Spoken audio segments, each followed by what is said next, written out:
Welcome back. Well, today I am joined by Anne Mundell Noel, who is here on behalf of Amazing Hearing. Well, Anne, thank you so much for joining us. Always a pleasure. Thank you, Lisa. It's great to be back. You know, it's interesting. I never really realized just how much you can talk about hearing because, you'd think that you would know everything there is to know about hearing. I mean, we've interviewed many times, but each time you come up with something else. I think that is great. And I would imagine that's because of your training and what you've learned over the years and what your patients are experiencing. So, with that said, even though we've talked many times, hearing is complex. Can you give me an idea of why it's so complex? Yes, I can. And thank you again for having me back. The thing I want people to understand is that hearing is one thing and listening is another. So when we look at the actual diagram of the ear, we can see that there's 4 basic sections of this. The outer ear, which collects the sound, the middle ear, which transfers the sound, but then it's the inner ear that does the electrical impulses and sends that message up to the brain. And so most people, when they have hearing loss, it's going to be where those electrical impulses come in. And what we need to recognize is that little organ that's doing all of that transferring of sound is the size of a pea. So it is tiny, tiny. It's the smallest organ in our body. And what we need to recognize is that the left ear hears and it goes to the right side of our brain, and then the right ear hears and it goes to the left side of our brain. And then in real time, the 2 sides tell each other what's going on. So it's an amazingly complex but very accurate system. So when you say listening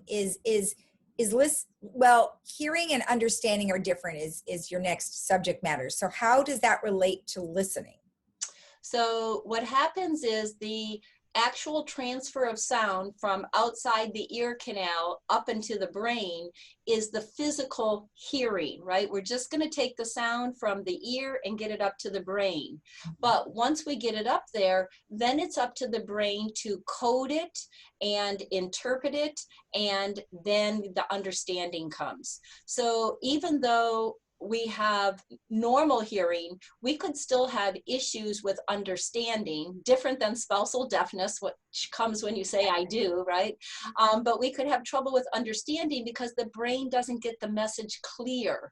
So the whole idea behind hearing loss and understanding is that we want to try to get as much sound up to the brain as possible so the brain has the right information to process. Okay, that's great. Great. Thank you.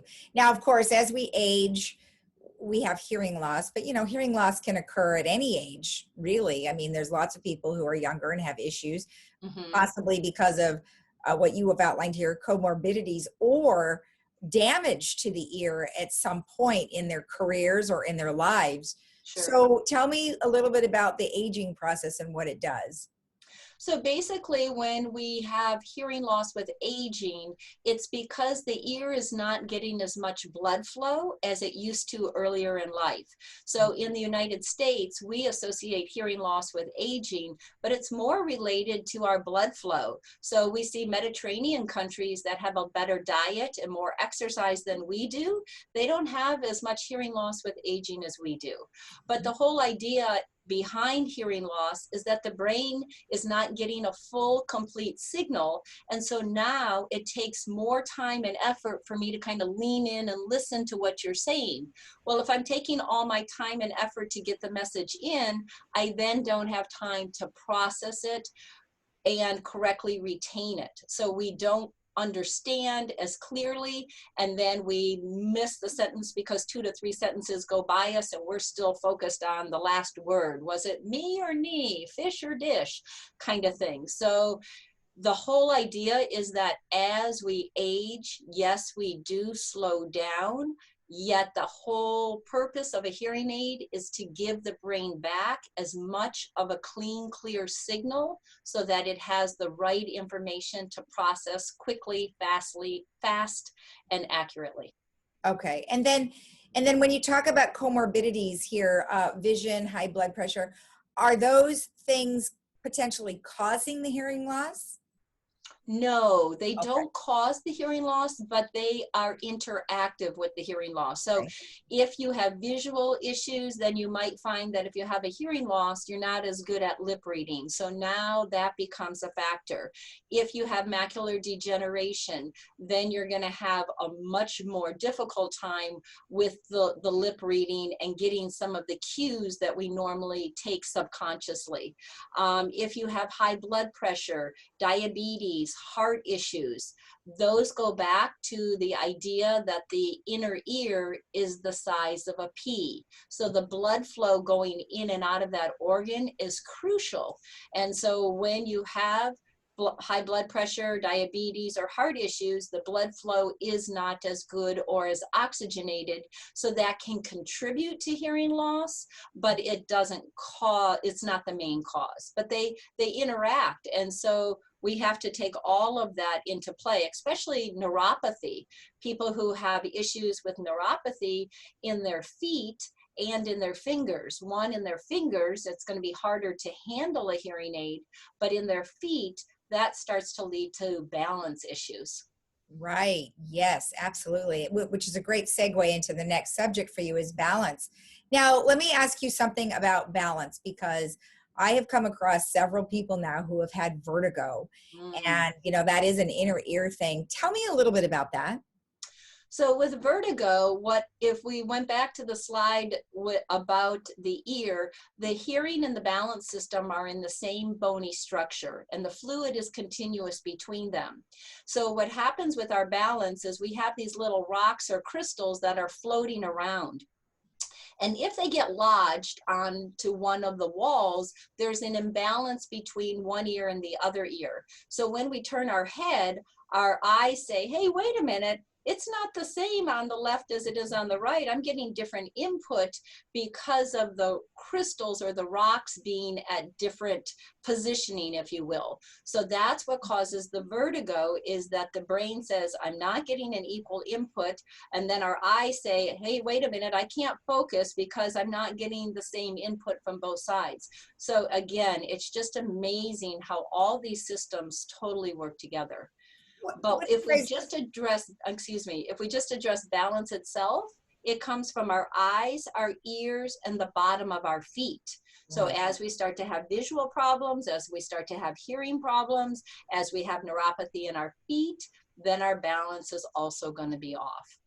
Yeah, well, it seems like so many things are associated with your ears that, like you mentioned, it could be very. Yeah. I mean, it could be really dangerous for someone. They could fall down very easily just by being dizzy. Sure. Just by being dizzy with the vertigo, that is a very dangerous thing. And people take meclizine and they can get physical therapy on to release those crystals. But for balance in general, people, as they start to have more hearing loss, do have more balance issues because, again, they're housed in that same bony structure. So definitely something to be addressed and try to be proactive with. As you improve your hearing, then you can also improve your balance, your alertness, your cognitive view. All of that is totally related. Absolutely, and you're so cute. You said cognitive view in your sentence, which I know you wanted to tell us about. So go ahead. That's awesome.